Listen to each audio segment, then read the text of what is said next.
বিসমিল্লাহির রহমানির রহিম। পরম করুণাময় ও অসীম দয়ালু আল্লাহর নামে শুরু।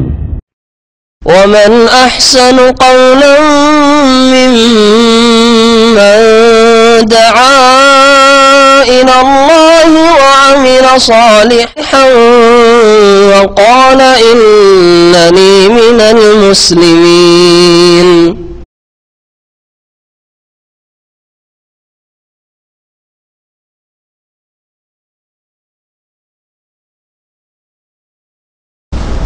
السلام عليكم ورحمة الله وبركاته. بسم الله الرحمن الرحيم. الحمد لله رب العالمين والصلاة والسلام على سيد المرسلين نبينا محمد وعلى آله وصحبه أجمعين ومن تبعهم بإحسان إلى يوم الدين.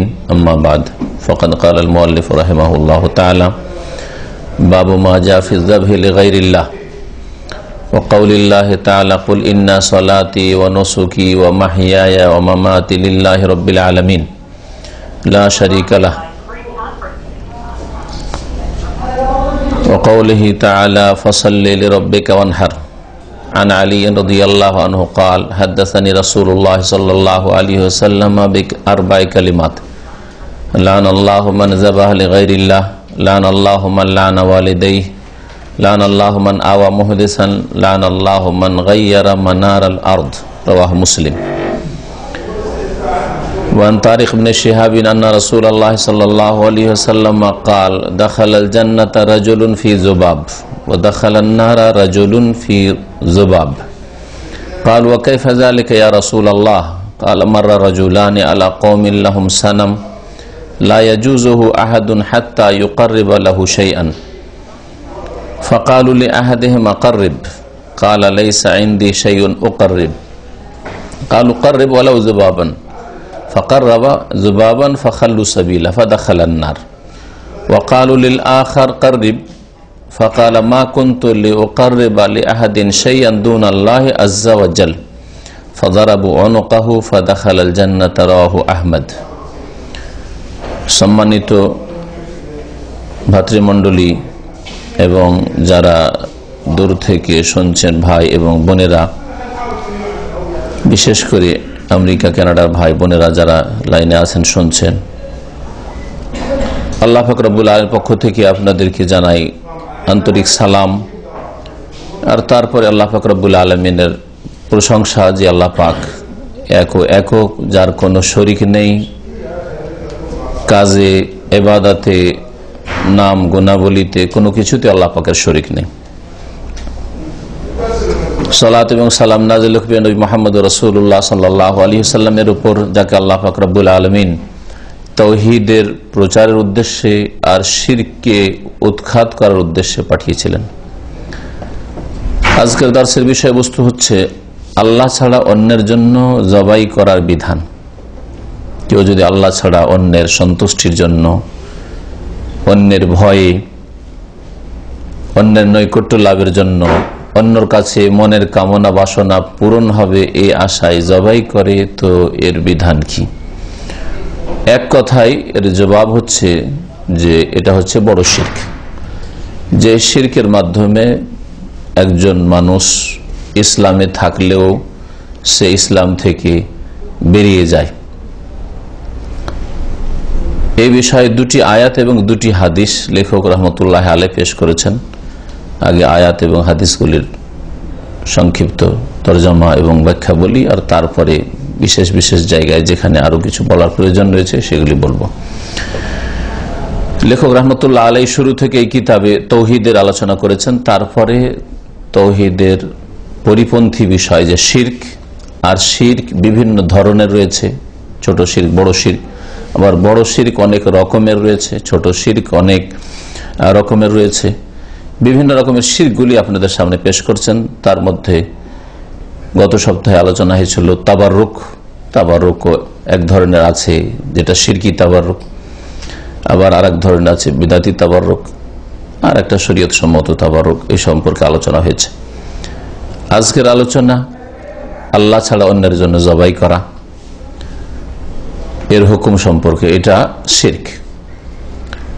আর আল্লাহর জন্য যদি জবাই করা হয় এমন জায়গায় যেখানে অন্যান্যরা আল্লাহ ছাড়া অন্যকে ডাকছে বা আল্লাহ ছাড়া অন্যকে শরিক করা হচ্ছে, এমন কোনো আস্থা নাই, এমন কোনো স্থানে, সে মন্দির হোক অথবা মাজার হোক, যেখানে আল্লাহ ছাড়া অন্যকে সেজদা হচ্ছে, আল্লাহ ছাড়া অন্যকে ডাকা হচ্ছে, আল্লাহ ছাড়া অন্যের জন্য অনেক ইবাদত বন্দেগী পেশ করা হচ্ছে, এইরকম জায়গায় অমুসলিমদের মেলার স্থানে অথবা মুসলিম বেদাতীদের শিরক বেদাতের আস্তানায় যদি কেউ গিয়ে আল্লাহর জন্য জবাই করে, আল্লাহর জন্য জবাই করলো কিন্তু ওই সব জায়গায় জবাই করলো, মনে করলো যে সব জায়গায় জবাই করলে ওখানে গরিব গুরবা আসে অথবা অনেক লোকেরা দূর দূরান্ত থেকে আসে, তাদেরকে খাওয়াবো, এটাও একরকমের জবাই, যেটা বিদাতি জবাই। আর প্রত্যেকটি বিদাত ধীরে ধীরে মানুষকে শিরক পর্যন্ত নিয়ে যায়। আর কেউ যদি শিরক পর্যন্ত নাও পৌঁছে আপাতত, তাহলে সেই ব্যক্তি বিদাত করলো, আর বিদাত হচ্ছে গুমরাহি ভ্রষ্টতা, আর বিদাতের পরিণামও জাহান্নাম। শিরকের সাথে বিদাতের পার্থক্য এই, যদি বিদাত বড় শিরক পর্যন্ত না পৌঁছায়, যে শিরক চিরকাল জাহান্নামে রাখবে, আর বিদাত দীর্ঘকাল জাহান্নামে যাওয়ার কারণ, জাহান্নামে দীর্ঘকাল থাকতে হবে, জাহান্নামের শাস্তি পেতে হবে, কবরে আযাব পেতে হবে, দুনিয়াতে বালা মুসিবত আসবে বিদাতি জীবন যাপন করলে। আল্লাহ পাক রব্বুল আলামিনের বাণীর আগে লেখক বলছেন বাবু মা জাফি যাবহিল গায়রিল্লাহ, এই অধ্যায় হচ্ছে এ সম্পর্কে যে আল্লাহ ছাড়া অন্যের জন্য জবাইয়ের সম্পর্কে যেসব আয়াত হাদিস এসেছে, মানে কোরআনে যা এসেছে, রাসূলুল্লাহ সাল্লাল্লাহু আলাইহি ওয়াসাল্লামের হাদিসে যা এসেছে, সবগুলি তিনি পেশ করেননি, দুটো হাদিস আর দুটো আয়াত পেশ করেছেন। ওয়াকাউলিল্লাহি তাআলা, মহান আল্লাহর বাণী, আল্লাহ পাক ইরশাদ করছেন, কুল, হে নবী তুমি জানিয়ে দাও, তুমি ঘোষণা করে দাও, ইন্না সলাতি, নিশ্চয় আমার সলাত, আমার নামাজ, ওয়া নুসুকি, আমার জবাই, আমার কুরবানি, ওয়া মাহইয়ায়া, আমার জীবন, ওয়া মামাতি, আমার মরণ, লিল্লাহ, আল্লাহর জন্য, রব্বিল আলামিন, যিনি বিশ্বজাহানের প্রতিপালক, বিশ্বজাহানের প্রতিপালক আল্লাহ যিনি, তার জন্য যেমন আমার নামাজ, তেমনি আমার কোরবানি, তেমন আমার জবাই করা, তেমনি আমার পুরো জীবন এবং জীবনের প্রত্যেকটি কাজ আর কথা, আর আমার মরণও আল্লাহর জন্য, সবকিছু আল্লাহর জন্য।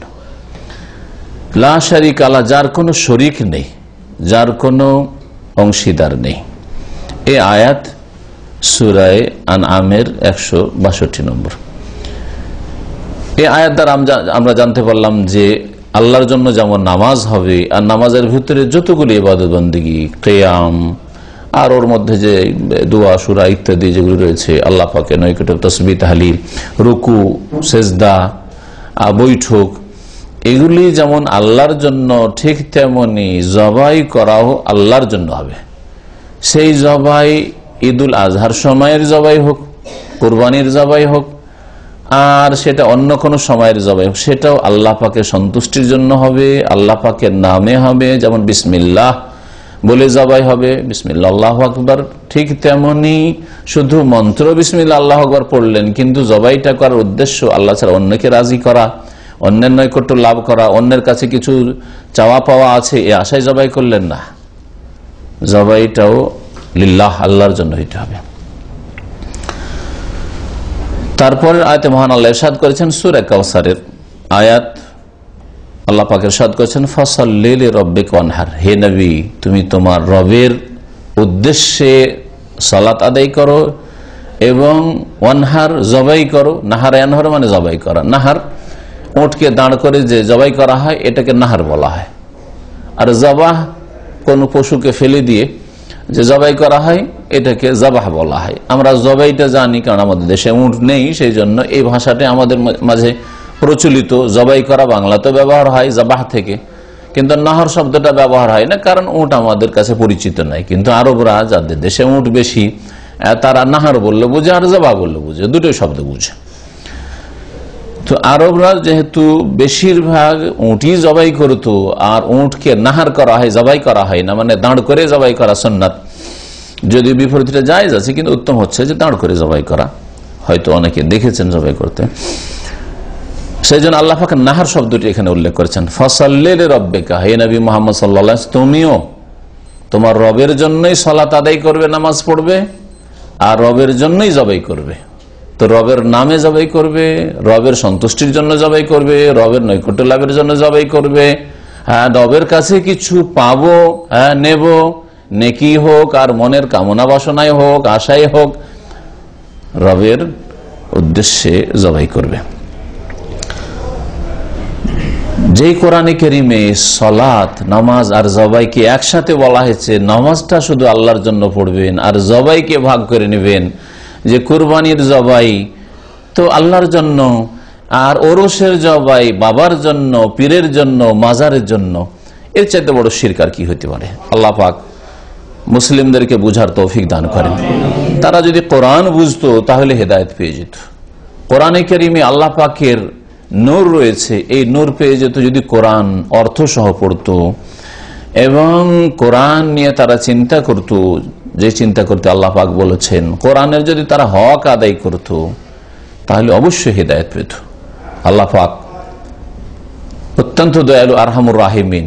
কোন মানুষকে কোরআন সে অর্থ সহ পড়বে, বুঝবে যে আল্লাহ তুমি কি বলেছো, আমি জানতে চাই আর মানতে চাই, এই আশা নিয়ে কেউ যদি কোরআন পড়ে, জানতে চায় আর মানতে চায়, তার মানে শুধু তেলাওয়াত করবে না, বক্সাবে না, পড়ে দিল খতম করে দিল আর বক্সায় দিল, এই কাজ করবে না। কোরআনের অর্থ বুঝবে, জানতে চাই না, অর্থ বুঝলে কি করে জানবে, আর মানতে চাই, জানার পরে মানব, আল্লাহ যা বলেছেন তাই মানব।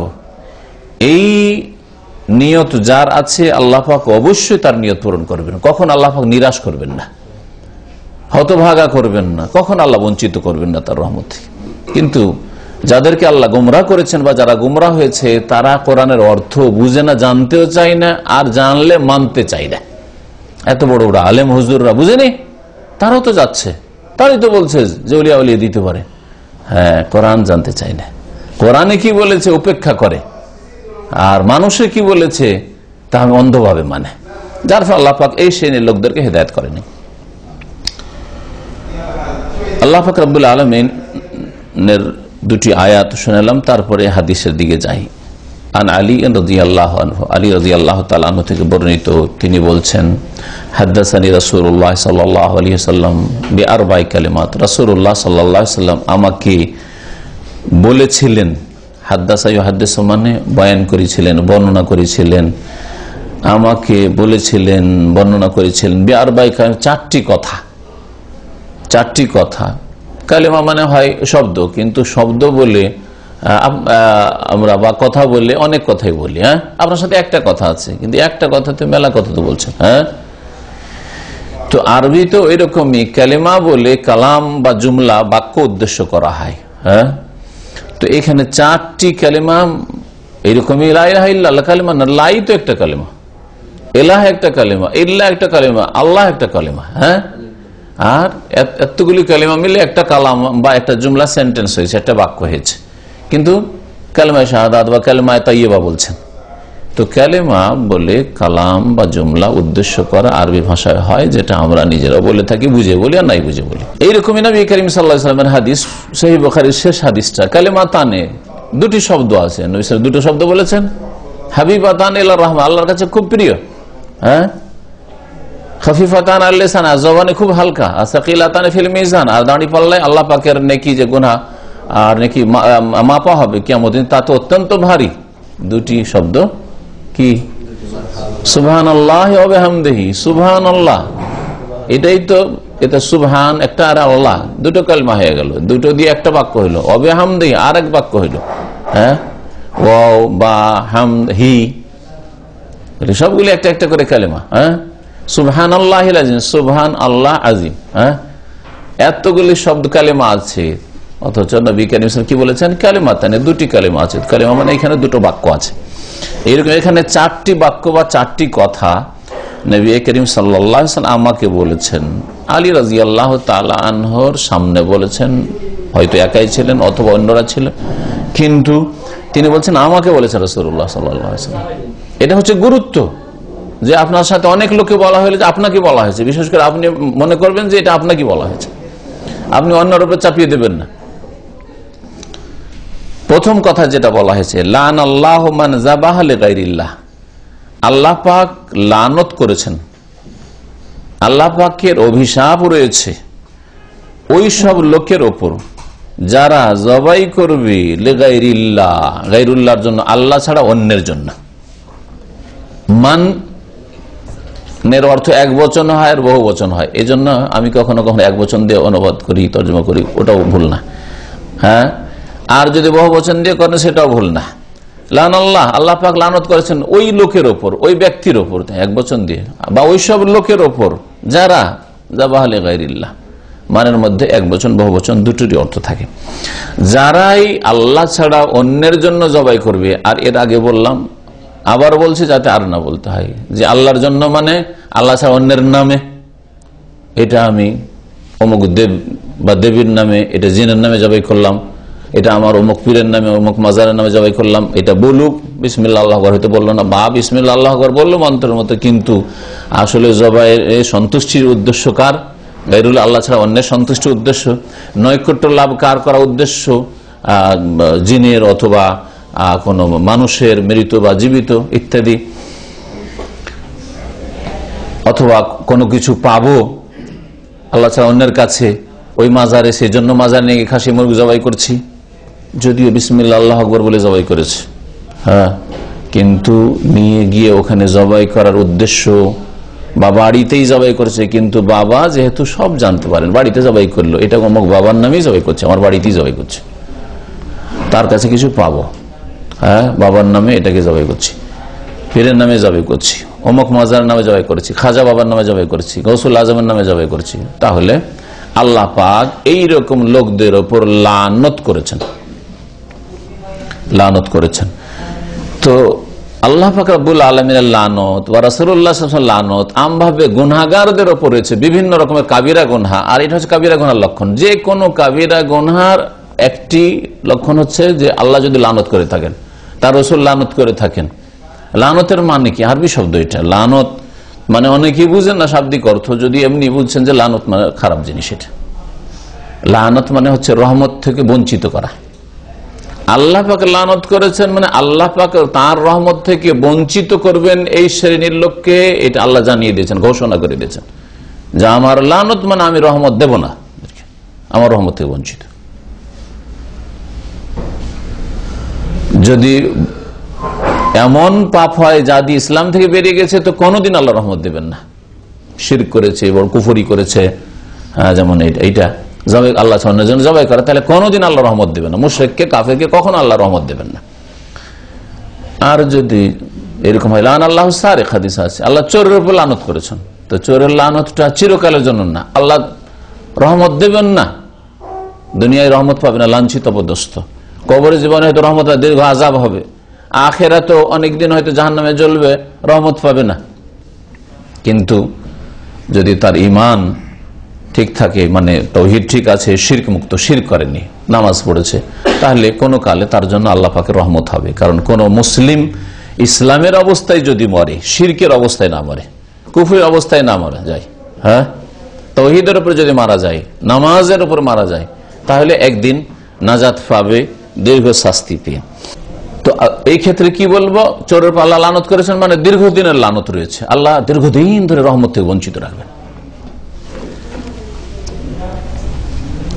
এখানে যেমন চারটি বিষয়ে লানত রয়েছে, একটা হচ্ছে বড় শিরক, কুফরি, যাতে চিরকালের জন্য আল্লাহ পাকের রহমত থেকে বঞ্চিত, আর বাকি তিনটি ক্ষেত্রে চিরকালের জন্য রহমত থেকে বঞ্চিত না, চিরকালের জন্য রহমত থেকে বঞ্চিত হবে না। যে বলবেন যে এইরকম পাপগুলিতে চিরকাল জাহান্নামে থাকবে, কোনদিন আল্লাহ রহমত করবেন না, সুতরাং জান্নাতে আসবেন, এমন কথা নাই।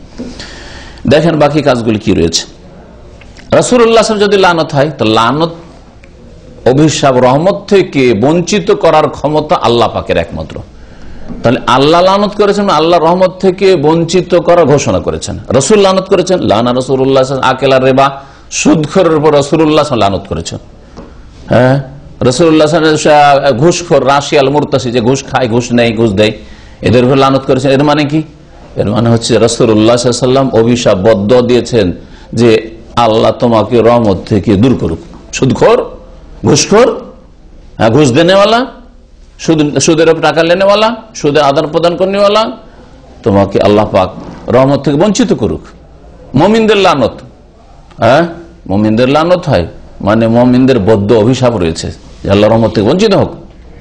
উলাইকা লাআনাহুমুল্লাহু ওয়া লাআনুহুমুল লাইনুন, ফেরেশতাদের লানত হয়, মানে ফেরেশতারা বদদুয়া করে।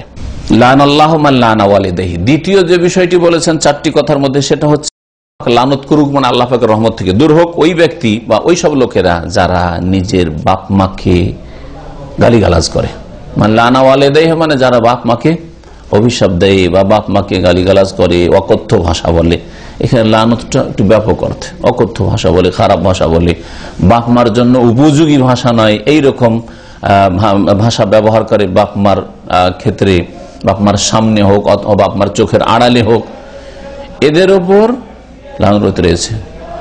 তো বাপ মাকে গালিগালাজ করা সরাসরি হইতে পারে, আবার সরাসরি না হয়ে পরোক্ষভাবে হইতে পারে। একটা হচ্ছে ডাইরেক্ট আর একটা হচ্ছে ইনডাইরেক্ট। একটা হচ্ছে প্রত্যক্ষ গালিগালাজ করা, গালমন্দ করা বাপ মাকে, একটা হচ্ছে পরোক্ষভাবে। পরোক্ষভাবে ওর গালমন্দ কেমন করা হয় এটা অনেকে বুঝে না। নবী করিম সাল্লাল্লাহু আলাইহি ওয়াসাল্লাম যখন বলেছিলেন মিনাল কাবায়েরে, সহিহ বুখারীতে কাবিরা গুনার অন্তর্ভুক্ত হচ্ছে শাতমুর রাজুলি ওয়ালিদাইহি, বাপ মাকে গালিগালাজ করা। সাহাবারা আশ্চর্য হয়েছিলেন যে মুসলিম মানুষ, মানুষের মতো মানুষ, মানবতা যদি থাকে বাপ মাকে আবার গালি দিতে পারে? ওয়াকাইফা ইয়াসতুমুর রাজুলু ওয়ালিদাইহি, বাপ মাকে কি করে গালি দিতে পারে? তখন রাসূলুল্লাহ সাল্লাল্লাহু আলাইহি ওয়াসাল্লাম আজকালকার যুগের অবস্থার কথা বলেনি। আজকাল তো সরাসরি গালি দিলে আমরা বহু লোক আছে, সরাসরি অকথ্য ভাষা বাপ মাকে বলছে, মারধর করছে। তখনকার যুগে এই কল্পনা ছিল না, আর ওইভাবে ব্যাখ্যাও করেন রাসূলুল্লাহ সাল্লাল্লাহু আলাইহি ওয়াসাল্লাম। ডাইরেক্টটা বলেন, ইনডাইরেক্ট পরোক্ষভাবে গাল দেওয়া কেমন করে বাপ মাকে হয়, সেটা হচ্ছে যে আপনি একজনের সাথে ঝগড়ায় লিপ্ত হইলেন, তর্ক বিতর্কে লিপ্ত হইলেন, আর ওর বাপ মা তুলে গালি দিলেন। যখন আপনি বাপ মা তুলে গালি দিলেন, আপনারও বাপ মা তুলে সে গালি দিল। তো যেন আপনার বাপ মাকে গালি দেওয়া হইলো, আপনি গালি দিলেন। কারণ ওর বাপ মাকে যদি গালি না দিতেন, খারাপ কথা না বলতেন, আপনার বাপ মা গাল খেত না। বুঝছেন না? এটা কিরকম গালি দেওয়া নিজের বাপ মাকে? পরোক্ষভাবে, ইনডাইরেক্ট। আপনি সরাসরি নিজের বাপকে মাকে গাল দিলেন না, কিন্তু ওর মাকে গাল দিয়েছেন, ও আপনার মাকে গাল দিল, পাল্টা গাল। আপনার মা গালটা কেন খেলো? আপনার ওর মাকে গাল দেওয়ার জন্য, অন্য লোকের মাকে গাল দেওয়ার জন্য গালটা খেলো।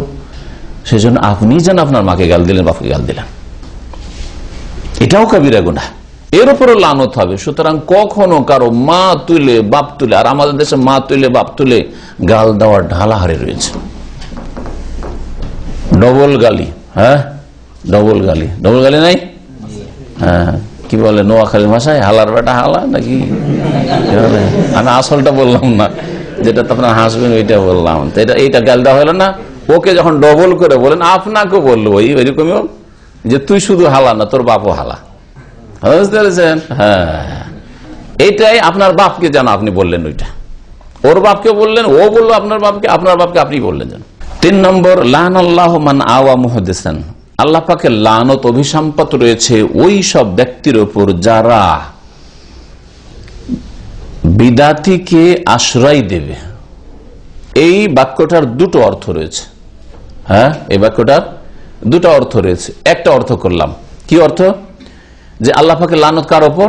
যে বিদাতি, মুহদিস মানে বিদাতি। নবী সাল্লাল্লাহু আলাইহি ওয়াসাল্লাম বলেছেন বিদাতের ক্ষেত্রে, মান আহদাসা ফি আমরিনা হাযা, যারা আমাদের এই ধর্মের ব্যাপারে নতুন কোন কাজ করবে, দুনিয়ার ব্যাপারে নতুন কাজ করে। নতুন মোবাইল নিয়ে চলে আসেন, কোন জায়গায় পাওয়া যায় না, আপনি নিয়ে এসছেন দুবাই থেকে। হ্যাঁ, নতুন মার্কেটে নেবে আর উঠিয়ে নিয়ে চলে এসছেন, অসুবিধা নেই।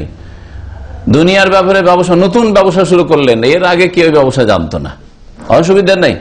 নতুন কিছু আবিষ্কার করলেন, সায়েন্স পড়াশোনা করে নতুন কিছু আবিষ্কার করে দিয়ে দিলেন, জাতিকে দিতে বলে, মানুষকে দিতে বললেন, অসুবিধা নেই দুনিয়ার ক্ষেত্রে। নবী দুনিয়ার ক্ষেত্রে বলেননি যে দুনিয়ার ক্ষেত্রে বিদআত করলে গুনাহ হবে, দুনিয়া থেকে মানুষকে উপকার করতে পারলে ফায়দা হবে, অফারুল খায়র, ভালো কাজ করা, অসুবিধা নেই। কিন্তু দিনের ক্ষেত্রে নতুন চলবে না। দিনের ক্ষেত্রে নবী করিম সাল্লাল্লাহু আলাইহি ওয়াসাল্লাম যেই দিনের উপর রেখে গেছেন, যেই নামাজের উপর রেখে গেছেন, যেই রোজা হজ যাকাত বিধিবিধান আহকামের উপর রেখে গেছেন, যেই রকম বিচার রেখে গেছেন, ওই রকম বিচার করতে হবে। ওই ক্ষেত্রে নতুন দিলে হবে না, যে চোরের হাত কাটা ছিল আমরা 6 মাস জেল দিলাম, নতুন জিনিস দিলাম, উপহার দিলাম না। উপহার দিলেন না, আপনি ধর্মকে পাল্টিয়ে দিলেন, ধ্বংস করলেন আপনি। মান আহদাসা ফি আমরিনা হাযা, যেই ব্যক্তি আমাদের ধর্মের ব্যাপারে, দিনের ব্যাপারে নতুন কিছু করবে। নবী করিম সাল্লাল্লাহু আলাইহি ওয়াসাল্লাম 2টা ঈদ দিয়েছেন, আপনার আর একটা ঈদ করা শুরু করেছে, ঈদে মিলাদুন্নবী, 3টে। তো ধর্মের ব্যাপারে নতুন করলেন আপনি।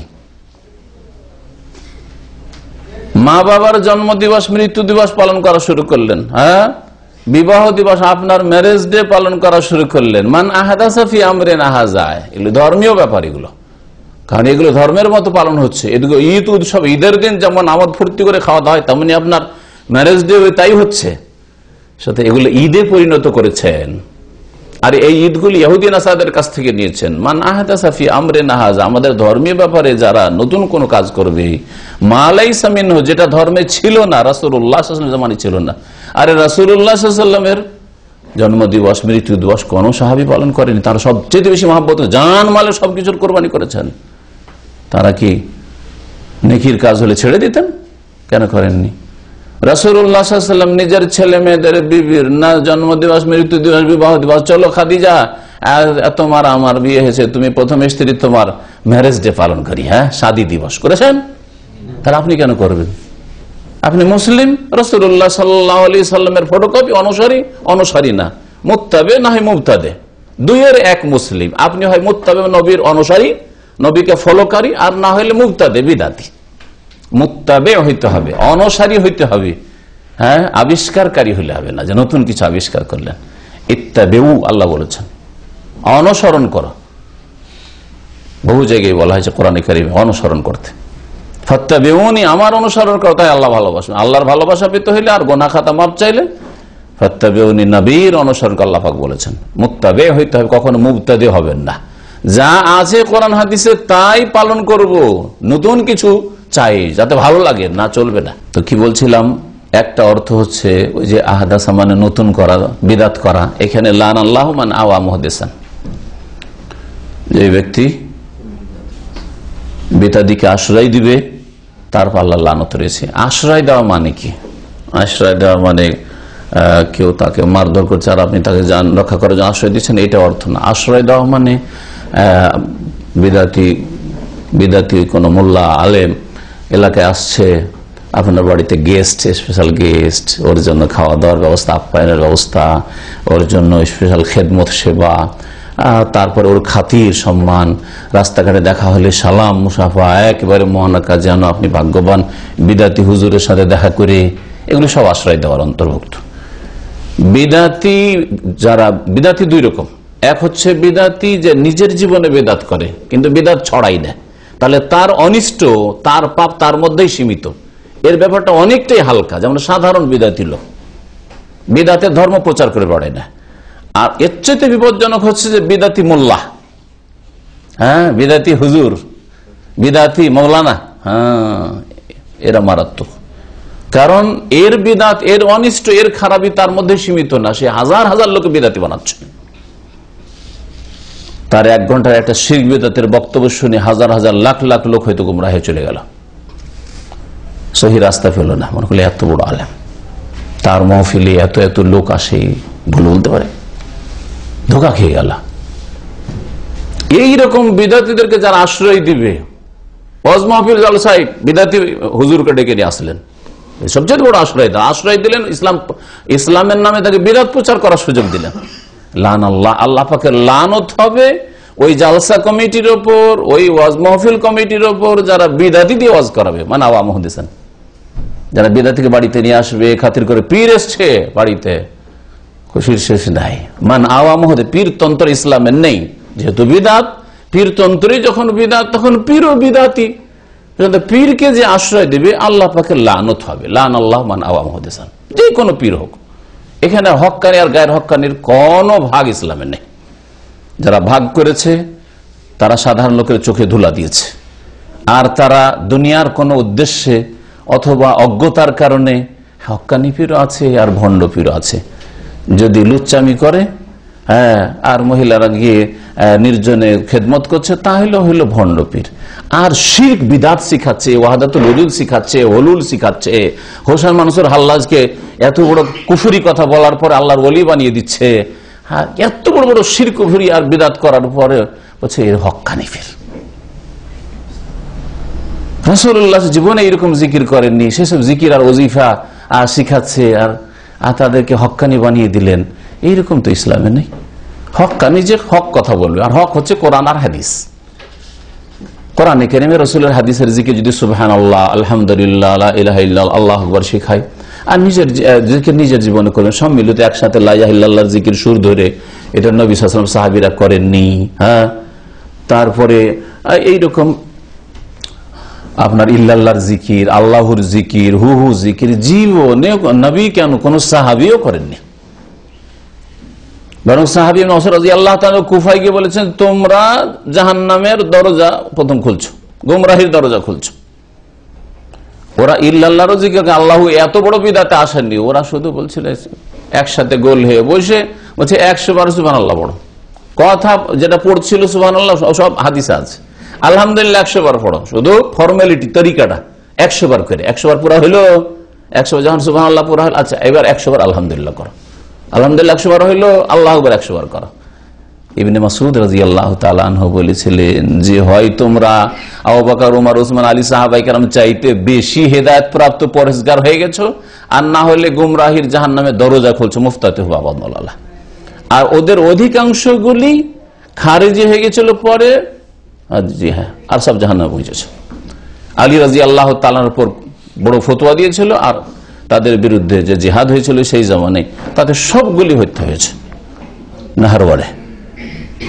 সাহাবীরা এই কথা বলেছেন তাদের সম্পর্কে। সুতরাং এত সুন্নতি জিকির শুধু তরিকা পাল্টে গেলে বিদআত হয়ে যায়, তাহলে ইল্লাল্লাহ, আল্লাহু, এইসব জিকির সুন্নতিও না, সম্মিলিত একসাথে জিকির সুর ধরে সুন্নতি না, তাহলে কত বড় বিদআত। তারপরে বলে এটা হক্কানি পীর।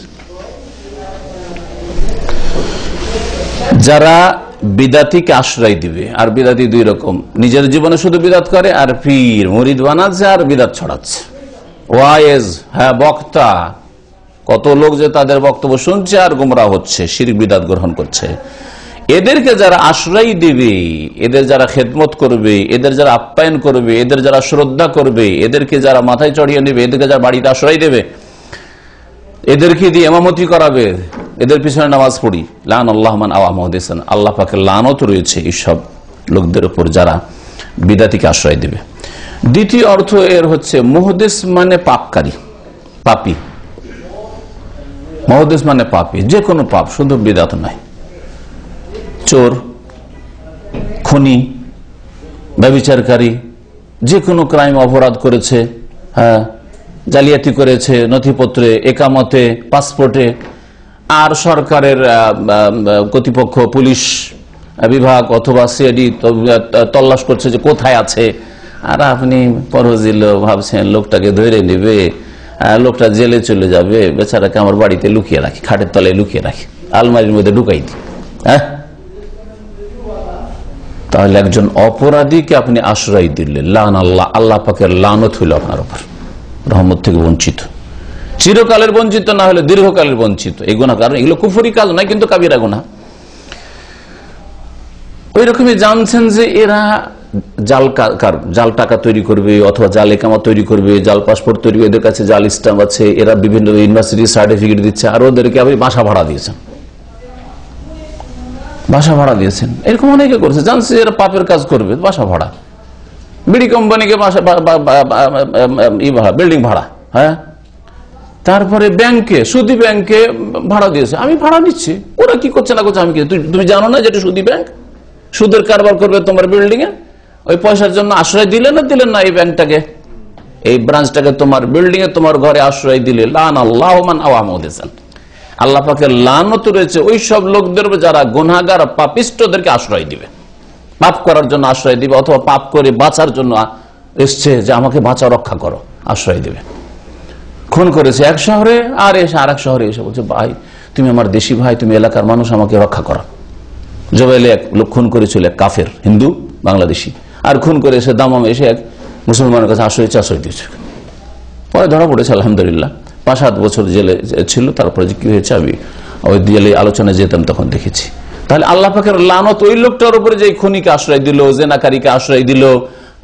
এইরকমই আমাদের দেশে মেয়ে নিয়ে উধাও হয়ে যায়, কোর্ট ম্যারেজ করার জন্য মেয়ে নিয়ে উধাও হয়ে যায়, মেয়ে নিয়ে মেয়ের বাবার বাড়িও যেতে পারে না, আর ওই ছেলে নিজের বাবার বাড়ি আসতে পারে না, তখন কোথাও আত্মীয় স্বজন কারো বাড়ি গিয়ে আশ্রয় নেয়, এই গুনাহগারকে আশ্রয় দিল। লান আল্লাহ মান আওয়া মুহদিসান, যারা পাপিষ্ঠকে আশ্রয় দিবে তাদের উপর আল্লাহ পাকের লানত রয়েছে। এইভাবে এক এক করে যদি উদাহরণ দেন আপনি আপনার জীবনে দিতে পারবেন। আমি শুধু আপনার জন্য রাস্তা খুলে দিলাম। যে কোনো পাপ করে আসার পর আশ্রয় চাইছে আপনার কাছে, ভাই আমাকে রক্ষা করেন, ভাই একটু আমাকে জায়গা দেন, হ্যাঁ একটু আমাকে বাঁচান, আপনি হেল্প করেন। পাপীকে আপনি হেল্প করবেন, লান আল্লাহ, আল্লাহ পাকের লানত রয়েছে। মান আওয়া মুহদিসান লান আল্লাহ মান গায়্যারা মান আলাল আরদ। 4 নম্বরে বললেন আল্লাহ পাকের লানত রয়েছে ওই সব লোকদের ওপর যারা ভূমির বা জমিনের চিহ্নকে, সীমানাকে, আইলকে পরিবর্তন করবে। অর্থ বুঝলেন? হ্যাঁ, আইল বলেন না আপনারা? বিদেশে আছেন, আপনি জমির খবরই রাখেন না, জমি দিল আধা হাত এক হাত চেপে আর ওই রকম একটা আইল তৈরি করে সীমানা তৈরি করে দিল। আপনি ভাবলেন ঠিকই আছে, জমির মাপামাপি নেই। এইগুলো বহু হচ্ছে আজকাল, খুব হচ্ছে। আল্লাহ পাকের লানত রয়েছে, কাবিরা গুনাহ, মানুষের বান্দার হক নষ্ট করে নিতে। এই একটা এর অর্থ, এটা প্রসিদ্ধ অর্থ। আর একটা এর অর্থ হইতে পারে দ্বিতীয়, সেটা হচ্ছে যে এক জায়গা থেকে আরেক জায়গায় যাওয়ার জন্য যেসব লোকেশন দেওয়া রয়েছে, ধরেন আপনি দাম্মাম থেকে মক্কা যাবেন, রিয়াদ যাবেন, বাহরাইন যাবেন, তো রাস্তাগুলিতে গিয়ে লেখা আছে কোনটা রাস্তা আপনাকে বাহরাইন পৌঁছাবে, কোনটা রিয়াজ পৌঁছাবে, কোনটা আবার অন্যদিকে মানে কুয়েত পৌঁছাবে, সব আলাদা রাস্তা না, লোকেশন আছে। লোকেশন না থাকলে ভালো ভালো মানুষ, রাস্তা চেনা মানুষ হারিয়ে যাবে অনেক সময়, ঠিক না? তো এক জায়গার বোর্ড নিয়ে বাহরাইনের বোর্ডটা নিয়ে গিয়ে কুয়েতের রাস্তাতে লাগিয়ে দিলেন, কুয়েতের বোর্ডটা বাহরাইন লাগিয়ে দিলেন। কি দশা হবে মানুষের বলেন, মুসাফিরদের? হ্যাঁ, বা ভেঙে ফেলে দিলেন, নামিয়ে ফেলে দিলেন, নামিয়ে দিলেন, কিছু বুঝতে পারে না, যাচ্ছি কোথায় কিছু বুঝি না। হবে না? হবে না? মান গায়্যারা মানার আল আরদ, জমিনের চিহ্নগুলিকে, হ্যাঁ যেসব সাইনবোর্ড দেওয়া আছে, লোকেশন দেওয়া আছে, সেগুলিকে যারা পাল্টে দেবে, এই দিকে ঢুকতে হবে, হ্যাঁ আপনি ওইটাকে এইদিকে লাগিয়ে দিয়েছেন, ঢুকেছে আর সামনে ফাইন চলে আসলাম, ওইটা নো এন্ট্রিতে ঢুকে ফেলেছে। এরকম শয়তানি করতে পারে, যুবকরা বিশেষ করে অনেক বদমাইশি করে, ভাঙচুর করে অথবা নষ্ট করে, একটাকে আরেক জায়গায় লাগিয়ে দিলে হয়তো বদমাইশি করে, ইত্যাদি ইত্যাদি, কত ক্ষয়ক্ষতি করে। এইসব কাজ দ্বারা মানুষের যেহেতু ক্ষতি হয়, সেজন্য এর ফলে লানত রয়েছে। যাই হোক, আসল বিষয় হচ্ছে প্রথম বিষয়টি আমাদের, সেটা হচ্ছে আজকের বিষয়বস্তু, যে যেই ব্যক্তি আল্লাহ ছাড়া অন্য জন্য জবাই করবে তার উপর চিরকালের লানত রয়েছে, কখনো নাজাত পাবে না, কারণ বড় শিরক করে মরল, যদি বিনা তওবাতে মারা যায়। তবে হয়তো এইরকম কুফরি শিরকি কাজ করে দিয়েছে, তারপরে বুঝতে পেরেছে যে আমি তো অন্যায় কাজ করেছি, মাজারে জবাই করেছি, আমি তো মন্দিরে জবাই করেছি, জিনের জন্য জবাই করে দিচ্ছি, কবিরাজের কথা শুনে ইত্যাদি শিরক কুফরি করেছি, তওবা করেছি, আল্লাহ মাফ করে দাও। আর শেষ অবস্থায় তৌহিদের উপর মারা গেল, তাহলে আল্লাহ পাক মাফ করবেন। যেমন অনেক কাফের অমুসলিম ইসলাম গ্রহণ করছে, আল্লাহ অতীতের গুনাহ মাফ করবেন। তেমনি মুসলিম জীবনে যদি এরকম শিরক হয়ে যায় আর আল্লাহ যদি তওবার তৌফিক দিয়ে দেন আর তওবা করে নেয়, তাহলে আল্লাহ মাফ করবেন ইনশাআল্লাহ। রাওয়াহ মুসলিম, হাদিসটি সহিহ মুসলিমের। ওয়ান তারিক বিন শিহাব, তারিক বিন শিহাব রাদিয়াল্লাহু তাআলা আনহু থেকে বর্ণিত, তিনি বলছেন যে আন্না রাসূলুল্লাহ সাল্লাল্লাহু আলাইহি ওয়াসাল্লাম قال, রাসূলুল্লাহ সাল্লাল্লাহু আলাইহি ওয়াসাল্লাম বলেছেন, দাখালা জান্নাতা রাজুলুন ফি যুবাব, একজন লোক জান্নাতে গিয়েছে বা জান্নাতে যাবে, কিন্তু জান্নাত তার জন্য অবধারিত, আল্লাহর ফয়সালা হয়েছে তাকে জান্নাত দেবেন। এই জন্য দাখালা বলা, অতীতকাল বলা হয়েছে, যে নিশ্চিত ওই লোকটি জান্নাতে যাবে। কি কারণে? ফি যুবাব, একটা মাছির ব্যাপারে, একটা মাছিকে কেন্দ্র করে সে জান্নাতে যাবে। ওয়া দাখালান নারা রাজুলুন ফি যুবাব, আর একটা লোক জাহান্নামে যাবে ফি যুবাব, একটা মাছিকে কেন্দ্র করে, একটা মাছির কারণে, মাছির ঘটনা নিয়ে এক লোক জান্নাতে আর এক লোক জাহান্নামে। ঘটনা কি তাহলে? সংক্ষেপে বলা হইলো, জানার কৌতূহল হইলো। এইভাবে বললে জানার কৌতূহল মানুষের, যে ব্যাপারটা কি তাহলে, ব্যাপারটা কি? এখন ব্যাপারটা কি শুনে, কালু কাইফা যালিকা ইয়া রাসূলুল্লাহ, সাহাবারা বললেন যে এটা কেমন করে হয়েছে? কালা, তখন নবী সাল্লাল্লাহু আলাইহি ওয়াসাল্লাম বলেন, মাররা রাজুলান আলা কওমিন লাহুম সানাম, দুইজন লোক অতিক্রম করলো এমন এক জাতির এলাকা হয়ে, বা জাতি হয়ে মানে জাতির এলাকা হয়ে, লাহুম সানাম, তাদের একটা পুতুল প্রতিমা ছিল, লা ইয়াজুজু আহাদ হাত্তা ইউকাররিবা লাহু শাইয়ান, সেখান দিয়ে কেউ পার করতে পারতো না, অতিক্রম করতে পারতো না, যতক্ষণ পর্যন্ত তার জন্য কিছু কোরবানি বা বলিদান পেশ না করবে। হিন্দুদের ভাষা বলে বলিদান বলতে হয়, আমাদের ভাষা বলে কোরবানি, নজরানা, যতক্ষণ কিছু নজরানা না পেশ করবে, কিছু পেশ করতে হবে। ধরে ফেললে ওদেরকে। এইরকম ইন্ডিয়াতে আমরা দেখেছি বা শুনেছি, খুব বেশি হইতো আগেকালে, এখন কমে গেছে আলহামদুলিল্লাহ, কারণ সুপ্রিম কোর্ট আইন হয়েছে যে জবরদস্তি বাই ফোর্স পূজার চাঁদা নেওয়া যাবে না, তারপর থেকে একটু কমে গেছে। কিন্তু জবরদস্তি হয়তো মুসলিম হিন্দু প্রধান এলাকা দিয়ে যাচ্ছে, জবরদস্তি যুবক শয়তানরা এরা পুজোর চাঁদা মুসলমানদের কাছ থেকে আদায় করে। তো এইরকমই ঘটনা হয়েছিল। ফাকারুল আহাদাম, এই কাফের মুশরিকগুলি বলল তাদের দুইজন, একজনকে কাররেব, একজনকে ধরলো, বললো যাই কিছু পেশ কর, বলিদান দে কিছু। কাল্লাইসা ইনদি শাইউন কাররেব, আমি কোনো কিছু পেশ করতে পারবো না, কোন বলিদান ফলিদান কোরবানি নজরানা পেশ করতে পারবো না দেবদেবীর জন্য, করবো না। কালু কাররেব ওয়ালাউযু বাবান, তুমি পেশ করো, ওয়ালাউযু, যদি একটা মাছি হয়, মাছি বলিদান করো, হ্যাঁ মাছি উৎসর্গ করো, উৎসর্গ করা, এটা মাছি পেশ করো। ফাকার রাবাজ, সে দেখলো যে বাঁচতে তো পারবো না, একটা মাছি দিয়েই দিই। ফাকার রাবাজ বাবা ফাকাল্লু সাবিলা, সে একটা মাছি পেশ করে দিল, মাছি উৎসর্গ করে দিল দেবদেবীর সামনে। ফাকাল্লু, তখন তাকে ছেড়ে দিলে, চলে গেল। নবী করিম সাল্লাল্লাহু আলাইহি ওয়াসাল্লাম বলছেন ফাদাখালান নারা, যার পরিণাম তার কি হলো, সে জাহান্নামে চলে গেল। এই কুফরি শিরক করলো যেহেতু, সেই জন্য জাহান্নামে চলে গেল। কেন জাহান্নামে যাবে? হ্যাঁ, এর অবস্থা দুটির এক হইতে পারে। সম্ভাবনা আছে যে সে সন্তুষ্ট চিত্তে মাছি পেশ করেছে, সন্তুষ্ট হয়ে। আপনি যদি বেশি টাকা পয়সা না, 10টা পয়সা বাবার মাজার দিলেন, বেশি দিতে পারলাম না বা দেবো না, তবে 10টা পয়সা দিই, বাবা যাতে রাজি হয়, বড় শিরক করবেন। হ্যাঁ, সন্তুষ্ট চিত্তে। তো হয় এই সন্তুষ্ট চিত্তে একটা মাছি পেশ করেছিল, সেজন্য জাহান্নামে গেছে। আর কেউ কেউ বলেছেন না, তাকে জবরদস্তি করা হচ্ছে। জবরদস্তি হলে তো মাফ আছে, জান বাঁচাবার জন্য, আত্মরক্ষার জন্য শিরক কুফরি করা বা যে কোনো পাপ করা, যদি নিরুপায় হন, নিরুপায় হওয়া আলাদা জিনিস আর ভয় হওয়া আলাদা জিনিস। ভয়কে আজকাল আমাদের দেশের মানুষরা নিরুপায় মনে করে।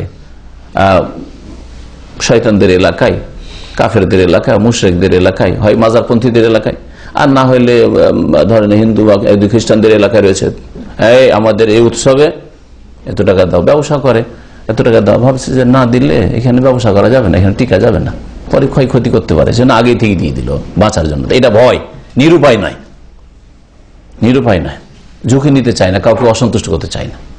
এটা অবশ্য শিরক হয়ে যাবে, শিরকে সহযোগিতা করা বা শিরকে অংশ নেওয়া হয়ে যাবে। আর একটা হচ্ছে যে এই দিবিদের না, তো একবার দিলাম এক্ষুনি জবাই করে দিলাম, গুলি করে, এটা হচ্ছে নিরুপায়। নিরুপায় যদি হয় তো দিন ইসলামের বিধান হচ্ছে যে জায়েজ আছে। আল্লাহ কোরআন বলছে ইল্লামান উকরিহা, সূরা নাহলের আয়াত, ইল্লামান উকরিহা, হ্যাঁ যদি কারোর উপর জবরদস্তি করা হয়, নিরুপায় হয়ে যায়, ওয়া কলবুহু মুতমাইন্নুন বিল ঈমান, তবে তার হৃদয়, তার অন্তরটা ঈমানের উপর একেবারে অটল হয়ে রয়েছে, ঈমান মজবুত হয়ে রয়েছে, কিন্তু কি করব জান বাঁচাবার জন্য, তাহলে সে গুনাহগার হবে না। সে গুনাহগার। আম্মার বিন ইয়াসির রাদিয়াল্লাহু তাআলা আনহুকে কুফরি কথা বলে আবু জাহাল বাধ্য করেছিল, বল না তো দিলাম জবাই করে, মা গেছে শহীদ হয়ে, এখন আম্মার মারবে।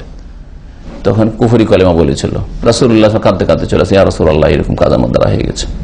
আয়াত নাযিল হয়েছিল তার শানে, এটা যে আল্লাহ ধরবেন না। হ্যাঁ, এই লোকটার হতে পারে যে জবরদস্তি করা হয়েছে, তো জবরদস্তি হলে তো মাফ হইতো, জাহান্নামে কেন যাবে প্রশ্ন, তাই না? এর জবাব হচ্ছে যে এই ঘটনাটি আগের যুগের, দিন ইসলামের বিধান আসার পরে নাই, এটা হচ্ছে বনি ইসরাইল যুগের, প্রাচীন যুগের ঘটনা।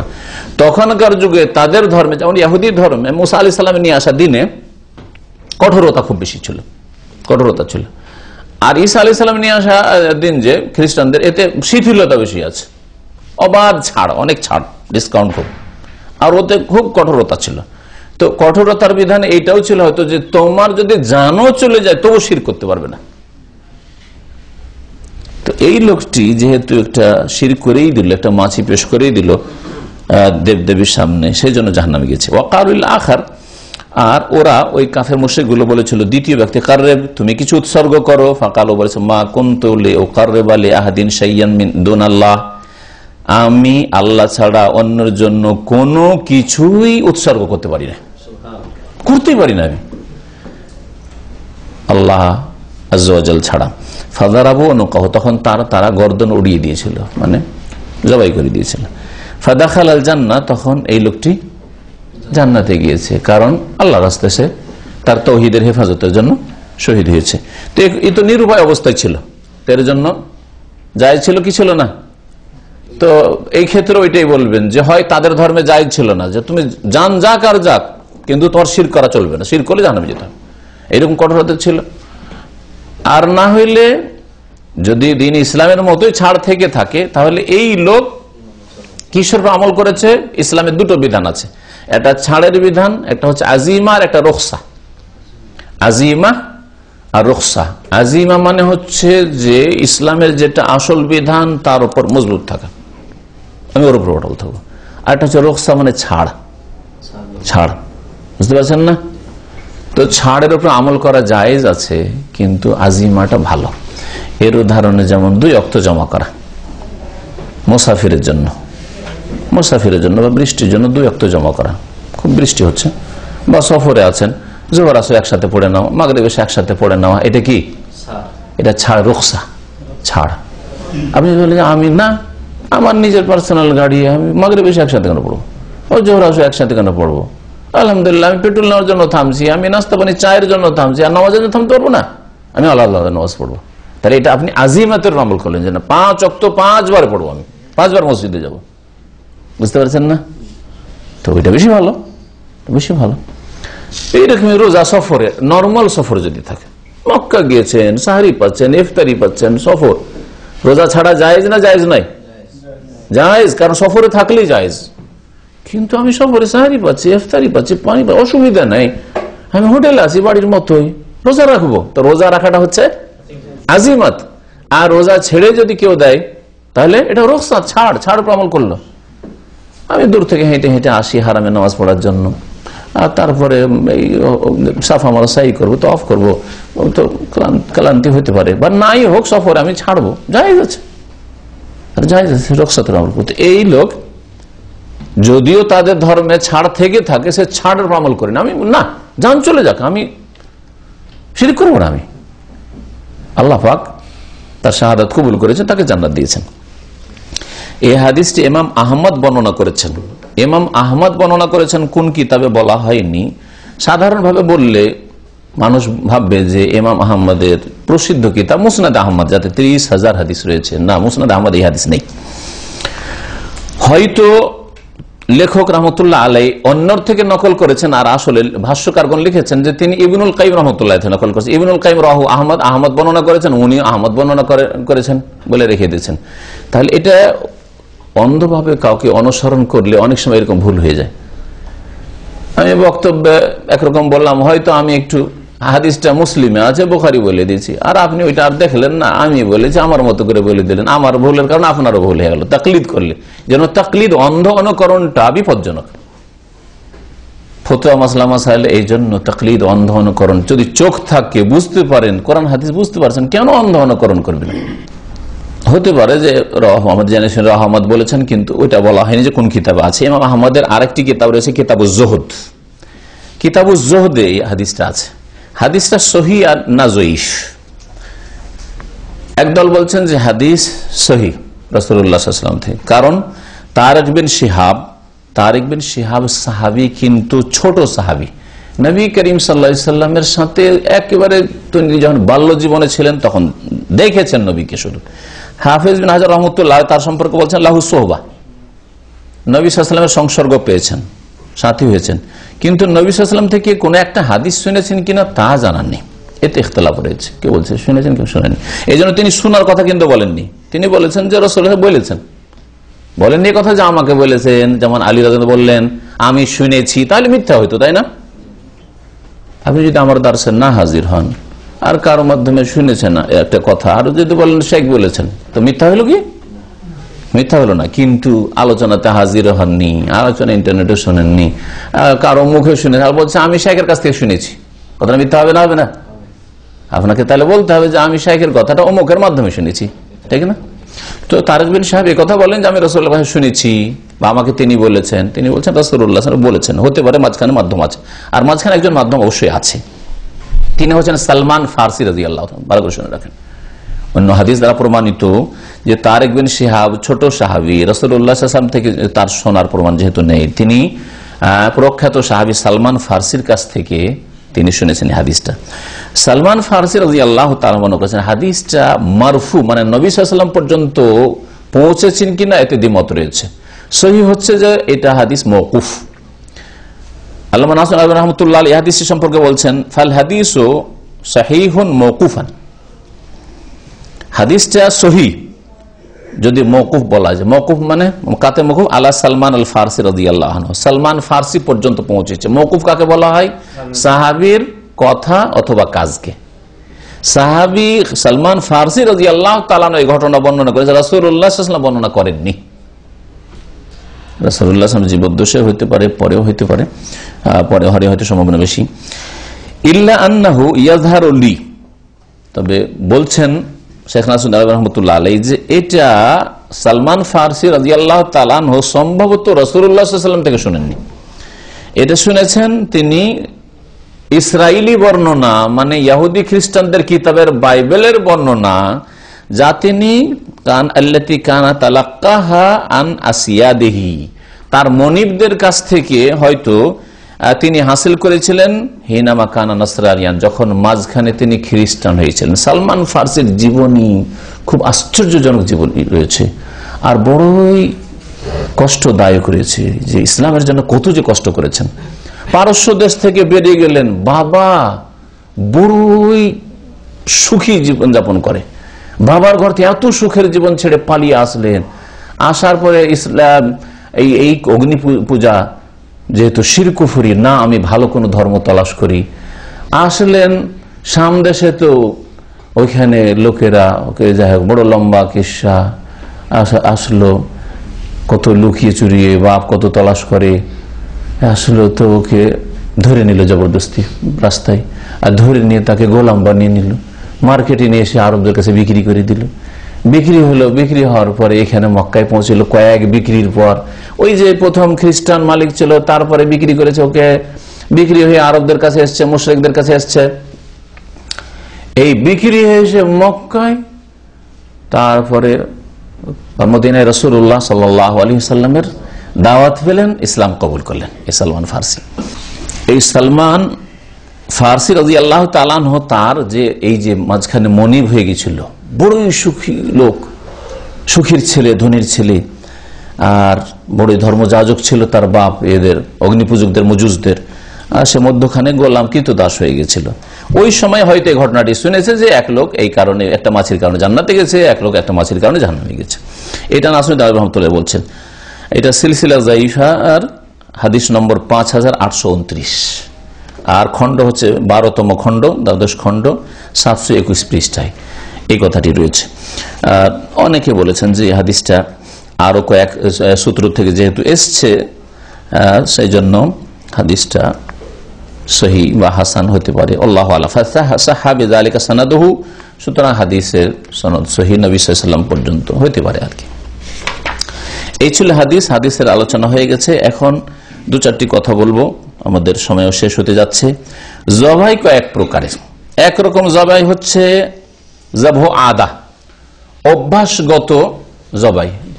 এটা হচ্ছে অভ্যাসগত জবাই। অভ্যাসগত জবাই কেমন? যেমন আপনার বাড়িতে অতিথি মেহমান এসছে, তার জন্য জবাই করা, অথবা কোনো খুশির সময় আছে জবাই করলেন, হ্যাঁ বাড়িতে খাবো, ছেলে মেয়েদেরকে নিয়ে আজকে খুশির দিন, হ্যাঁ ঈদের দিনে খাবো, এইরকম জবাই। তো এইরকম যদি জবাই হয়, তাহলে এই জবাই সম্পর্কে কি বলবেন? জায়েজ না জায়েজ? সবসময় জায়েজ? হ্যাঁ, দেখতে হবে। যদি দেখা যায় যে মেহমানের জন্য জবাই করেছেন, তাহলে এটা সুন্নাত মুস্তাহাব, মেহমানকে খাওয়ানো নবী সাল্লাল্লাহু আলাইহি ওয়াসাল্লামের সুন্নাত মুস্তাহাব কাজ, নেকির কাজ। মেহমানকে খাওয়াবেন, জবাই করেছেন।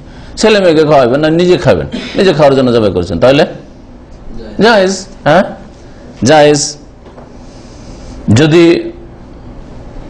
গরিব মিসকিনকে খাওয়ানোর জন্য, এমন গরিব অসহায় একেবারে নিরুপায়, খেতে পাচ্ছে না, হ্যাঁ, অনেক সময় আপনার জন্য ফরজ হইতে পারে, অনেক সময় জরুরি হয়ে যেতে পারে। আত্মীয়, হ্যাঁ, বাপ মাকে খাওয়ানোর জন্য জবাই করেছেন, বাপ মাকে খাওয়াবো, হ্যাঁ, তাহলে বাপ মাকে খাওয়ানো ফরজ, ঠিক না? স্ত্রী ছেলে মেয়েদের ভরণ পোষণ ফরজ, এই দিক দিয়ে যদি দেখা যায় তো ফরজ হয়ে যাবে। এই ক্ষেত্রে বলছেন যে শরীয়তের যে বিধিবিধানগুলো সেগুলি হবে।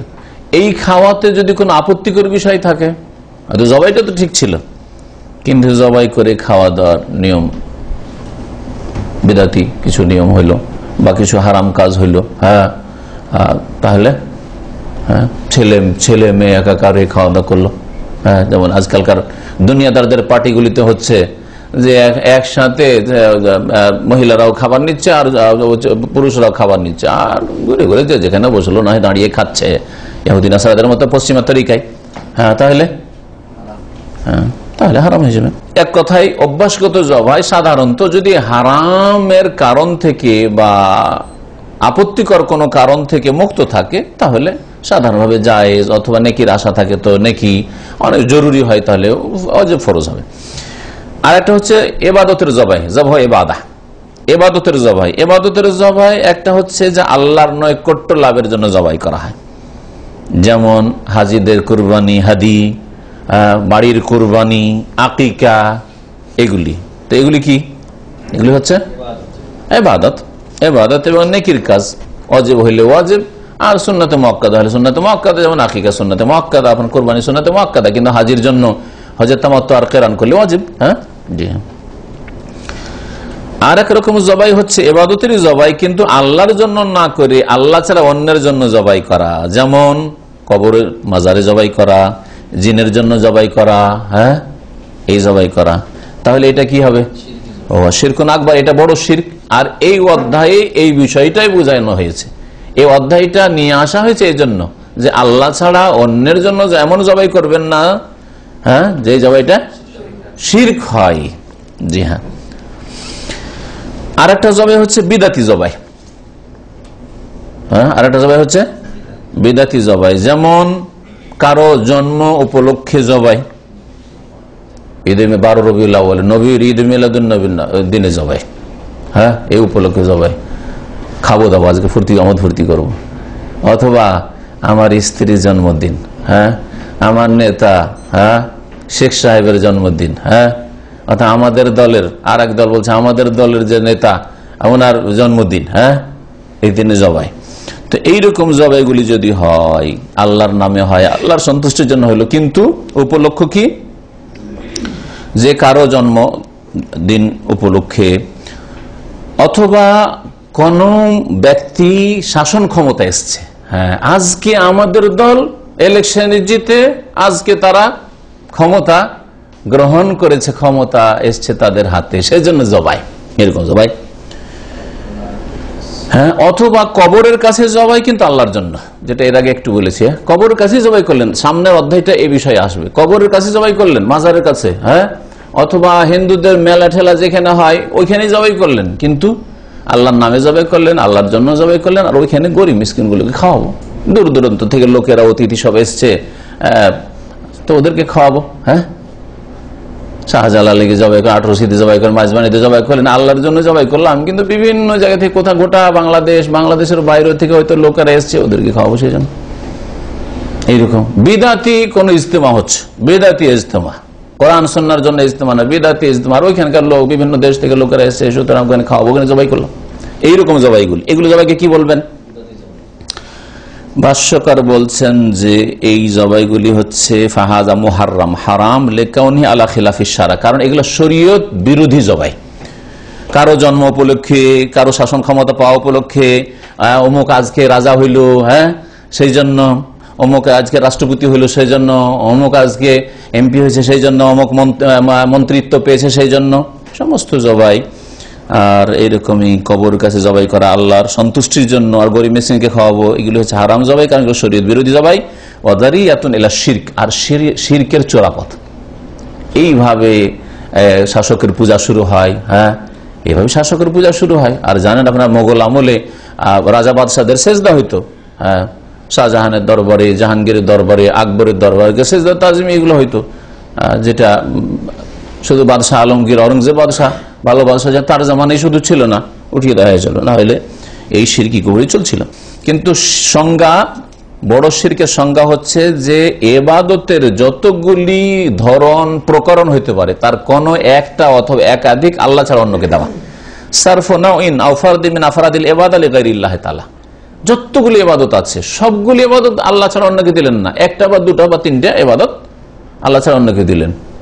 হ্যাঁ, নামাজ আল্লাহর জন্য পড়ছেন, রোজা, হজ, যাকাত, অনেক কিছু দান খেয়ারাত করছেন, কিন্তু একবার নিয়ে গিয়ে খাসি জবাই করলেন অথবা চাদর চড়ালেন কবরে, যে কবরে চাদর চড়ালে আমার মনের কামনা বাসনা পূরণ হবে। হ্যাঁ, একবারে শুধু আল্লাহর কাছে দোয়া করেন, কিন্তু একবারে শুধু ছেলে চাইতে বা রোগ ভালো হোক বাবার কাছে গিয়েছেন, হ্যাঁ মাজারে গিয়েছেন।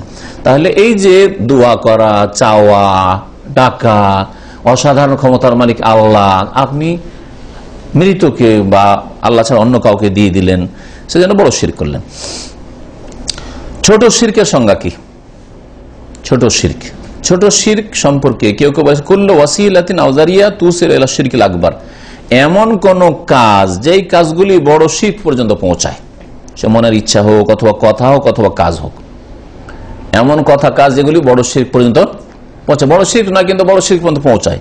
যেমন আল্লাহ ছাড়া অন্য যেন কসম করলেন, বাপের কসম, হ্যাঁ আমি দানা ছুঁয়ে কসম করছি, আমি আমার স্বামীর গায়ে হাত দিয়ে কসম করছি, মহিলা এরা বলে, হ্যাঁ আমার ছেলের গায়ে হাত দিয়ে, মাসুম ছেলের গায়ে হাত দিয়ে আমি শপথ করছি, ছেলেটার কসম করলেন। তো এইগুলি বড় শিরক নয়, ছোট শিরক, যা বড় শিরক পর্যন্ত পৌঁছায় কিন্তু হয়তো বড় শিরক নয়।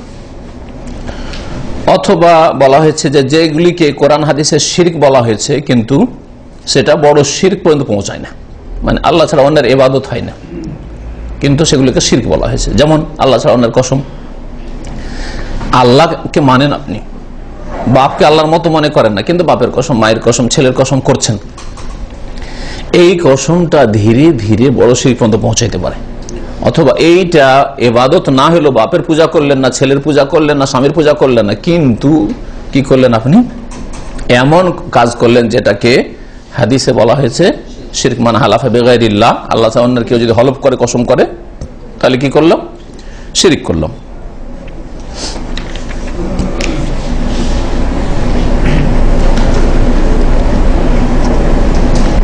গুনাহগারদের, বিদাতীদের হোক অথবা কোন অপরাধীকে আশ্রয় দেওয়া, অপরাধীকে আশ্রয় দেওয়া, এর অন্তর্ভুক্ত আর একটি জিনিস উল্লেখ করেছেন ভাষ্যকার, যেটা জেনে নেওয়া উচিত, যেটা আমাদের দেশে খুব হয়, সেটা হচ্ছে যার হাতে পাওয়ার ক্ষমতা আছে তার কাছে সুপারিশ করে অপরাধীকে সাজা মুক্ত করে দেওয়ার চেষ্টা করা, অপপ্রয়াস। যেমন ধরেন একটা লোকের কেস আসলে খুনের কেস, খুনের কেস, তার জন্য ইসলামিক আইন হচ্ছে হত্যা, ঠিক না, যেমন সৌদি আরব। কিন্তু ধরেন বাংলাদেশের আইন, ভারতের আইন, ওই সব দেশে 5 বছর 7 বছর 10 বছর জেল হয়তো, তাই না? ওটাও হয়তো দিবেন না। রাষ্ট্রপতির কাছে পৌঁছে গেলেন, প্রধানমন্ত্রীর কাছে পৌঁছে গেলেন, না এটা আমাদের লোক ছাড়তে হবে, সুপারিশ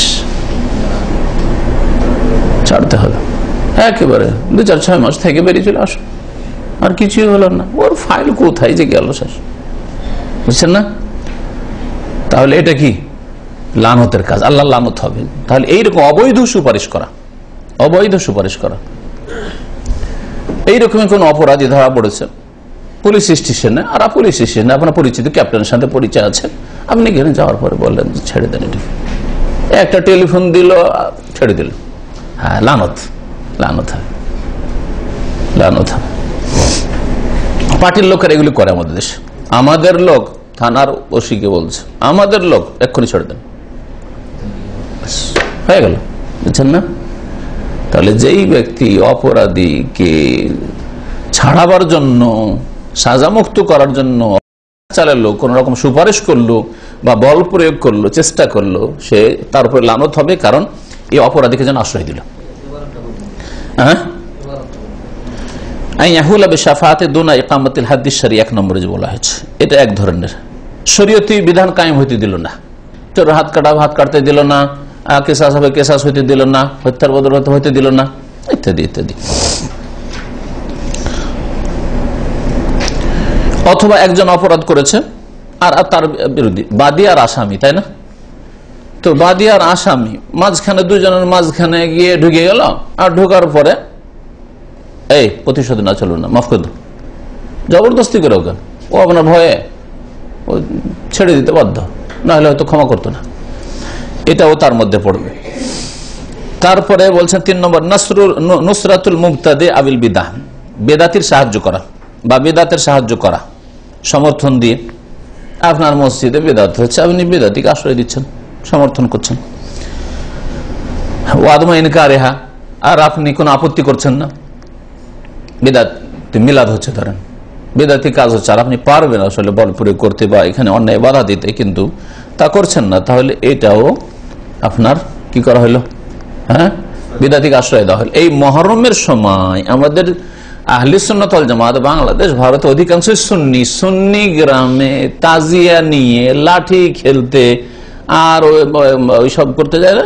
হ্যাঁ, ওই বিদাতিরা শিয়া হয়তো করে, আর শিয়ার সাথে সাথে বেরুলিরাও করে, ওই শিয়ার মতো হয়ে গেছে, ওরা করার জন্য আসে। আর ওরা কি করে, এটাকে ব্যবসা বানিয়েছে, উঠানে যাবে, আর যাওয়ার পরে ওই লাঠি খেলা করবে, আর কিছু চাল দেবে, ডাল দেবে, টাকা দেবে, এইসব করে। আমরা ছোটকাল দেখেছি। এগুলো কাজ আশ্রয় দিলেন আপনি, আপনার উপর লানত হবে। কেন? আপনার উঠানে আপনি উঠতে দিলেন, এদেরকে তাড়িয়ে দেন। তারপরে জমির চিহ্ন বা জমির সীমানা, জমির চিহ্ন যারা কি করবে, রদবদল করবে, সরিয়ে দেবে, পরিবর্তন করবে, তাদের উপর লানত হয়েছে। এর কয়টা ব্যাখ্যা বলেছিলাম? 2টা। আর একটা ব্যাখ্যা আছে যেটা খুব হচ্ছে আমাদের দেশে, সেটা হচ্ছে জমির আইল সীমানা চাপাচাপি নয়, আর ওই লোকেশন এক জায়গা থেকে আরেক জায়গা, ঢাকা থেকে সেই যাওয়ার রাস্তা কোনখানে কি আছে ওটাও করলো না। 3 নম্বর, সেটা হচ্ছে রেজিস্ট্রি অফিসে বা সেটেলমেন্ট অফিস, বুঝেন আপনারা? হ্যাঁ, ওইখানে কাগজপত্রের জালিয়াতি, হ্যাঁ জালিয়াতি, জাল রেজিস্ট্রি, আপনার সই করে দিয়ে জমি আপনার রেজিস্ট্রি আরেকজনের কাছে বিক্রি হয়ে গেছে। হ্যাঁ, বা বোনকে দেবে না, এগুলো খুব হচ্ছে। বোনকে দেবে না স্ত্রীকে, বা কাউকে স্ত্রীর বোনকে বোন সাজিয়ে নিয়ে গিয়ে, তো আমার বোন এসে রেজিস্ট্রি দেওয়ার জন্য দিয়ে দিয়েছি, পয়সা দিয়ে দিচ্ছি। কি চিনবে রেজিস্ট্রি অফিসার? কি করে চিনবে? রেজিস্ট্রার তো চেনে তো, এটা ওর বোন কি ও নিয়ে এসছে, অন্য কোনো মহিলাকে নিয়ে এসছে ভাড়া করে, যে তুই বলবি যে আমি বোন, আর আমাকে টাকা পেমেন্ট করে দিয়েছে, আমি রেজিস্ট্রি দিয়ে দিলাম। জাল রেজিস্ট্রি, কাগজপত্রে জাল করা জমি জায়গার, হ্যাঁ 6 করে এক জমিকে 2-3বার বিক্রি করা, বুঝতে পারছেন? এসবগুলি লান আল্লাহু মান গায়্যারা মানারাল আরদ, জমি কারো ছিল আর কারো নামে চলে গেল, কারো করে দিল, হ্যাঁ হক কারো ছিল আর একজনের কাছে পৌঁছে গেল, এদের উপর আল্লাহ পাকের লানত হবে। এই হাদিসের অন্তর্ভুক্ত এইসব লোকেরাও। আমরা এই দার্সে বুঝতে পারলাম যে ছোট জিনিসকে ছোট মনে করবেন না। একটা মাছি ছোট ব্যাপার, একটা মাছি দিলাম, আরে 10টা পয়সা দিলাম মাছ, এমন কি করেছি? কিন্তু 10টা পয়সা দিয়ে যে বড় শিরক করলেন আপনি, ভাবলেন না, তাহলে জাহান্নামে চলে গেলেন আপনি। জান্নাত জাহান্নাম কত নিকটে এটা জানলাম। সামান্য একটা কাজের জন্য জাহান্নামে চলে যেতে পারেন, সামান্য একটা কাজে আপনি জান্নাতে চলে যেতে পারেন। সুতরাং সবসময় জান্নাতের রাস্তায় থাকার চেষ্টা করবে। আল্লাহ পাক রব্বুল আলামিন যেন আমাদের হেফাজত করেন, আমাদের ইমানের হেফাজত করেন, আল্লাহ পাক আমাদের তাওহীদের হেফাজত তৌফিক দান করেন, শিরক বিদআত থেকে আল্লাহ পাক বেঁচে থাকার তৌফিক দান করেন। সুবহান রাব্বিকা রাব্বিল ইজ্জাতি আম্মা ইয়াসিফুন ওয়া সালামু আলাল মুরসালিন আলহামদুলিল্লাহি রাব্বিল আলামিন। জাহেল মানে মূর্খ, জাহেল মানে মূর্খ বা অজ্ঞ। জাহেল, এক জাহেল হচ্ছে যে দ্বীন ইসলামের বিধিবিধান জানে না, হালাল হারাম জানে না, ফরজ ওয়াজিব জানে না, নামাজের তরিকা জানে না, তাওহীদ জানে না, শিরক বুঝে না, সে জাহেল, এক জাহেল। আর আরেক জাহেল হচ্ছে জানে, হয়তো জানার পণ্ডিত, মাশাআল্লাহ মাদ্রাসা পড়া একেবারে জানে, কিন্তু আমল করে না, হাফেজ কারি মাদ্রাসায় পড়েছে আর নামাজ পড়ে না, হ্যাঁ ফিল্ম দেখে, বুঝতে পেরেছেন, মিথ্যা কথা বলে, তো জাহেল। যেই ব্যক্তি পাপ করে, পাপ করা হচ্ছে জেহালত। আবু জাহালকে আবু জাহাল এই জন্য বলা হয়েছে যে সে জানতো না, এমন না, শুধু খুব বুদ্ধিমান ছিল, না নেতা হইতে পারে, কোন নেতা কি বোকা লোক নেতা হইতে পারে, কখন হইতে পারে না, ও বিচক্ষণ, সেই জন্য নেতা হয়েছে মক্কার। কিন্তু সে ইসলামের দুশ্মন আর শিরকের পৃষ্ঠপোষক, হ্যাঁ, আর আল্লাহর দিনের শত্রু, সেই জন্য ওকে আবু জাহাল উপাধি দেওয়া হয়েছে। না হলে ওর নাম ছিল আমর, ওর নাম ছিল, হ্যাঁ আবুল হাকাম। ওর বিচার এমন বিচারক ছিল যে ওকে আবুল হাকাম বলা হয়তো, কিন্তু পরে আবু জাহাল হইল। তো যেই ব্যক্তি গুনাহ করবে, হ্যাঁ সেই ব্যক্তি জেহালত করলো। কোরআনের একটি আয়াতে রয়েছে, সূরা নিসার আয়াতে, হ্যাঁ ইন্নামাত তাওবাতু আলাল্লাহি লিল্লাযিনা ইয়ামানুনা সুআ বিজাহালা, জেহালত মানে এই না যে জানতো না যে এটা গুনার কাজ, কিন্তু হঠাৎ করে হয়ে গেছে ভুলটা, অজ্ঞতাবশত, মানে এখানে হয়তো হঠাৎ করে শয়তান এই কাজটা করিয়ে দিয়েছে। তাহলে যেই ব্যক্তি গুনাহ করে সে জেহালতের কাজ করলো। আপনার মধ্যে যত বেশি গুনাহ আছে তত বড় জাহেল আপনি। সবচেয়ে বড় জাহেল হচ্ছে মুশরিক, যে আল্লাহ ছাড়া অন্যকে সেজদা করে, আল্লাহ ছাড়া অন্যের কাছে দোয়া করে, আল্লাহ ছাড়া অন্যকে মনে করে দিতে পারে, রোগ ভালো করতে পারে, সে সবচেয়ে বড় জাহেল। সে দেবদেবী সম্পর্কে মনে করুক আর কবর মাজার সম্পর্কে মনে করুক, সে সবচেয়ে বড় জাহেল। জি।